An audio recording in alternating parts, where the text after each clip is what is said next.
So yeah, someone I don't even really want to do this review, but we should because it was what premiered at number 2 on the Billboard album charts.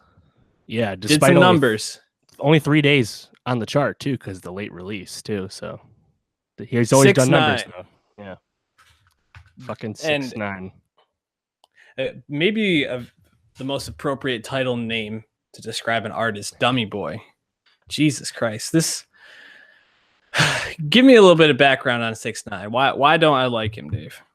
I mean, you don't really need that much background because he hasn't been around for much more than the past year plus. Like, it hasn't been that long, which is kind of crazy how big he's gotten in such a short time. And then, as anyone who has a pulse online knows, he's now in jail awaiting a September 2019 sentencing for various RICO drug-related charges and whatnot. That's after he kind of got away with the sexual misconduct, sexual act with a minor charge from before. So he's had a lot of legal issues. It's actually really funny. If you go on vulture.com, great website, they have a piece called The Complete History of Tekashi 6ix9ine's like legal issues or something like that. And it's funny because it's always back at the top of the site when they update with new information, because there's always new information because this dude can't stay out of trouble. But that's also why he got famous, because he's a troll, he's a bully, he's a disrespectful person. That was his brand, right?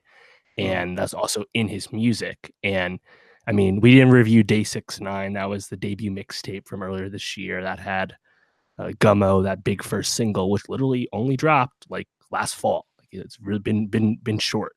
But this new project, I mean, it had a lot of his other street singles since, and the biggest song was Fifi with Nicki Minaj, which obviously was a big hit. But I think the only reason we wanted to even review this is partially because it came out earlier in the week, like literally on Monday, so we had time to listen to it before these other albums we were more interested in. So it's kind of a logistical reason we're actually talking about him. But yeah, I think it is interesting to look at, though, because this could be the last real project we hear from 6ix9ine for some time, because he's facing some really serious charges and he's probably getting denied bail, so he's probably not going to be recording much for a long time. So the fact that this is what we were left with is pretty underwhelming, but that's honestly been his whole career. So, I mean, what did you think as someone who, like me, is not a fan? I mean, I thought there were some songs that stood out. I mean, it's feature dominated. I feel like it's pretty much like, okay, this is gonna be my song with Nicki and Kanye. This is my song with Nicki. This is my song with Kanye. Here's A Boogie. Like, fine, whatever. Like, it was nice to hear all those people drop verses. I actually thought Kanye sounded pretty competent on these, which is encouraging, and hopefully he's carrying that same spirit onto Turbo Graphics whenever we get it. Or no, Yandi. What is it? It's Yandi. Sorry, Yandi now. if that's even the name when it comes out. So I just don't give a shit about this guy. It honestly is where I stand with it. I think seems to be a pretty knuckleheaded person, to say the least. And I don't really understand.